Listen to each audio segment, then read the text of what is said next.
ये आकाशवाणी रायपुर है। छत्तीसगढ़ी समाचार बुलेटिन के संग स्मिता शर्मा के जय जोहार। और अब सुनो आज के प्रमुख समाचार। खैरागढ़ विधानसभा उपचुनाव खातिर काली होवैया मतदान बर सब्बो प्रशासनिक तैयारी पूरा। बिहनिया 7 ले संझा 5 बजे तक डारे जाही वोट। प्रदेश में पुराना पेंशन योजना लागू करे के सरकार के प्रयास शुरू। अब नवीन अंशदायी पेंशन योजना में कर्मचारी मन के मासिक कटौती नहीं होवै। और मौसम विभाग के अनुसार काली राज्य के कोनो जगह में हल्का वर्षा या छींटा पड़े के संभावना और 1-2 जगह में लू के स्थिति। अब समाचार विस्तार ले। खैरागढ़ विधानसभा उपचुनाव बर काली मतदान होही। एखर बर सब्बो प्रशासनिक तैयारी होगे हवै। पुलिस अधीक्षक संतोष सिंह बताइन कि निष्पक्ष और शांतिपूर्ण ढंग ले मतदान कराए बर कड़ा सुरक्षा व्यवस्था करेगे हवै। ये विधानसभा क्षेत्र में पैरा मिलिट्री फोर्स के 22 ठन कंपनी संग जिला बल, सीएएफ, होमगार्ड, वन रक्षक और कोटवार मन के घलो ड्यूटी लगाए गे हवै। स्ट्रांग रूम आईटीबीपी के 1 ठन कंपनी ला तैयार करेगे हवै। माओवाद प्रभावित इलाका मन में सर्चिंग बढ़ा देगी है। कलेक्टर और जिला निर्वाचन अधिकारी तारण प्रकाश सिन्हा बताएं कि खैरागढ़ उपचुनाव पर बनाए गए 291 मतदान केंद्र में 64 अति संवेदनशील और 18 संवेदनशील मतदान केंद्र हवै। ये मतदान केंद्र मन में वेबकास्टिंग और माइक्रो ऑब्जर्वर के माध्यम ले नजर रखे जाही। उहें आज खैरागढ़ के राज्य बीज और कृषि विकास निगम कार्यालय ले मतदान दल के रवानगी के सिलसिला घलो शुरू हो गए है। जिला कलेक्टर ह बताएं कि सब्बो मतदान दल मन ला मतदान काम के प्रशिक्षण देगे हवै और ओमन ला जरूरी सामान दे के मतदान केंद्र मन में भेजे जावत है। ये विधानसभा क्षेत्र में होवैया उपचुनाव बर कांग्रेस, भाजपा और जनता कांग्रेस छत्तीसगढ़ संघरा 10 जन उम्मीदवार मन मैदान में हवै। यहाँ कुल 2,11,516 मतदाता हवै। उहें छुई खदान और खैरागढ़ में एक मतदान केंद्र ला संगवारी मतदान केंद्र बनाए गे है, जिहा माई लोगिन मतदान कर्मी मन के ड्यूटी लगाए गे हवै। संगे संग 3 ठन आदर्श मतदान केंद्र घलोक बनाए गे है।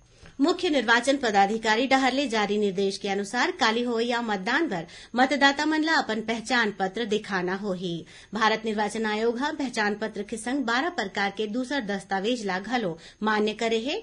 ऐसन लोगन जौन मन हा अपन फोटो पहचान पत्र नहीं दे सके उमन हा पहचान बर Aadhaar card, MNREGA job card, bank डाकघर डहरले जारी पासबुक, पासपोर्ट, पैन कार्ड, राज्य केंद्र सरकार, सार्वजनिक क्षेत्र के उपक्रम या स्थानीय निकाय डहरले जारी करेगे पहचान पत्र, पेंशन दस्तावेज, स्वास्थ्य स्मार्ट कार्ड, ड्राइविंग लाइसेंस और विकलांगता पहचान पत्र जैसन कोनो भी पहचान पत्र ला दिखा के वोट डाल सकत हैं।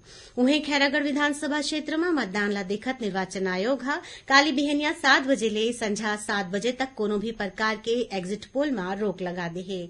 संगे संग प्रिंट और इलेक्ट्रॉनिक मीडिया के माध्यम ले परिणाम के प्रकाशन या प्रचार प्रसार में घलो रोक लगाए गे हवै।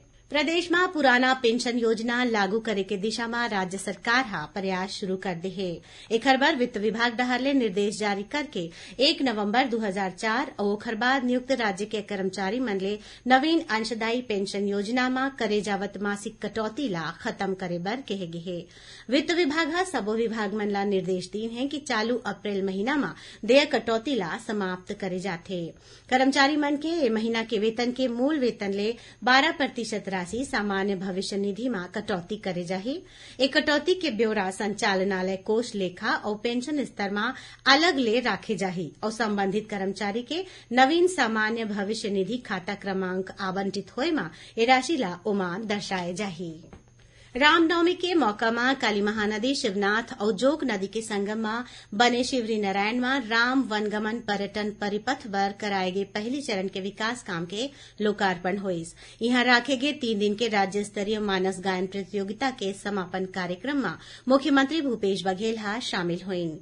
ए मौका में ओमन हा शिवरी नारायण में एसडीएम कार्यालय खोले के, खरौद के लक्ष्मणेश्वर मंदिर और शबरी मंदिर ला सुधारे जाए के घोषणा करेन।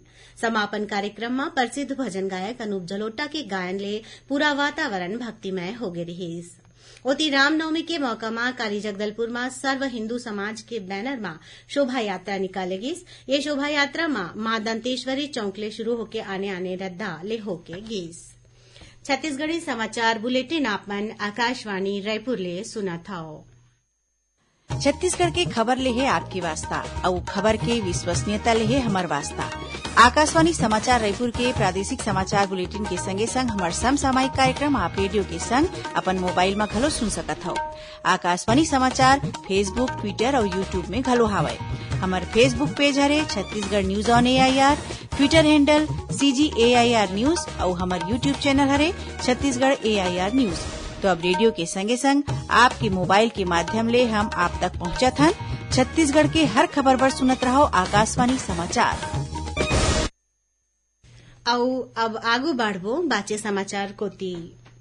सुनैया मन ल बता दन कि आजादी के अमृत महोत्सव में आकाशवाणी समाचार डहाले राष्ट्रीय स्तर में राखे गे प्रश्नोत्तरी में आज के प्रश्न है, मातृभूमि बर सर्वोच्च बलिदान देवैया मणिपुर के वीर सपूत ला श्रद्धांजलि दे बर हर बछर खोंगजाम दिवस कब मनाए जाथे। सवाल ला एक घाव फिर दोहरावत हन, मातृभूमि बर सर्वोच्च बलिदान देवैया मणिपुर के वीर सपूत ला श्रद्धांजलि दे बर हर बछर खोंगजाम दिवस कब मनाए जाथे। श्रोता मन हा अपन उत्तर व्हाट्सएप नंबर 8826546262 में या ईमेल आईडी damritmahotsav@prasarbharati.gov.in में भेज सकत हैं। ये प्रतियोगिता बर एक जन भाग्यशाली प्रतिभागी ला विजेता चुने जाही और काली के समाचार प्रभात में उनका नाव के घोषणा करे जाही। विजेता ला ई प्रमाण पत्र और सांकेतिक पुरस्कार घलो दे जाही। बीजापुर जिला में माओवादी मन हा एक जन सहायक आरक्षक के हत्या कर दिन। जिला के पुलिस अधीक्षक कमलोचन कश्यप हा बताइन कि मिरतुर थाना क्षेत्र के साप्ताहिक बाजार में सहायक आरक्षक गोपाल कड़ती ऊपर माओवादी मन हा धारदार हथियार ले हमला कर दिन, जेखर ले उनकर मौत हो गई। 21वां राज्य स्तरीय महिला पुरुष कबड्डी स्पर्धा आज ले जांजगीर के शक्ति में शुरू होइस। एकर शुरुआत विधानसभा अध्यक्ष डॉक्टर चरणदास महंता करिन। यह स्पर्धा में प्रदेश के 20 जिला ले 400 ले ज्यादा खिलाड़ी और प्रशिक्षक मन भाग लेवत हैं। 3 दिन के ये प्रतियोगिता के समापन 13 अप्रैल के होही। ये प्रतियोगिता के माध्यम ले छत्तीसगढ़ के राज्य स्तरीय टीम बर खिलाड़ी मन ला चुने जाही। चुने गए खिलाड़ी मन हा छत्तीसगढ़ के टीम डहारले हरियाणा के जिंद में होवैया राष्ट्रीय कबड्डी स्पर्धा में भाग ले सकी। अब पेश है मौसम के हाल। उत्तर ले आवत शुष्क हवा और दक्षिण ले आवत नम हवा के असर ले काली राज्य के 1-2 जगह में हल्का वर्षा या छींटा पड़े के संभावना है। रायपुर के मौसम विज्ञान केंद्र के मौसम विज्ञानी HP चंद्रा आकाशवाणी समाचार ले बात करत बताइन कि राज्य के 1-2 हिस्सा में लू जैसन स्थिति घलो बन सकत है। और अब थोरकुन समाचार सारमा। धमतरी जिला के नगरी वन परिक्षेत्र के तुम्बाहरा गांव के तीर जंगल में महुआ बिने बरगे एक झन नोनी और एक झन माई लोगिन के हाथी के हमला में मौत हो गए। बताया जात हवे कि पाछू 3 दिन के दौरान ये क्षेत्र में हाथी मन के हमला में 5 झन लोगन के मौत हुई है, जेखर ले गांव वाला मन दहशत में हवे।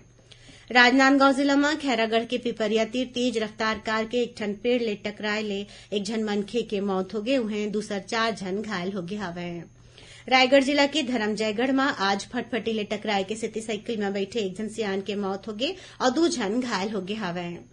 कोंडागांव जिला प्रशासन के पहल में बेंगलुरु ले 19 झन बंधक श्रमिक मन ला छोड़ा के बस्तर संभाग के आने जिला में उनकर घर बर रवाना करेगे है। बेमेतरा में मनरेगा अधिकारी कर्मचारी संघ डहारले अपन 2 सूत्रीय मांग ला लेके जारी अनिश्चितकालीन हड़ताल में आज रैली निकाल के प्रदर्शन करेगी। और बिलासपुर के Sarkanda police IPL cricket match के दौरान ऑनलाइन सट्टा खेलैया 2 झन आरोपी मन ला गिरफ्तार करे है। इंखर मंतिर ले 5 ले 6 लाख रुपया के सट्टा पट्टी और नगद राशि संग्रह दूसर सामान बरामद करेगे है। आखिर में प्रमुख समाचार एक घाव फिर। खैरागढ़ विधानसभा उपचुनाव खातिर काली होवैया मतदान बर सब्बो प्रशासनिक तैयारी पूरा। बिहनिया 7 ले संझा 5 बजे तक डारे जाही वोट। प्रदेश में पुराना पेंशन योजना लागू करे के सरकार के प्रयास शुरू। अब नवीन अंशदायी पेंशन योजना में कर्मचारी मन के मासिक कटौती नहीं हुआ है। और मौसम विभाग के अनुसार काली राज्य के कोनो जगह में हल्का वर्षा या छींटा पड़े के संभावना और 1-2 जगह में लू के स्थिति। एक संग छत्तीसगढ़ी समाचार बुलेटिन इहे सिरावत है। जय जोहार।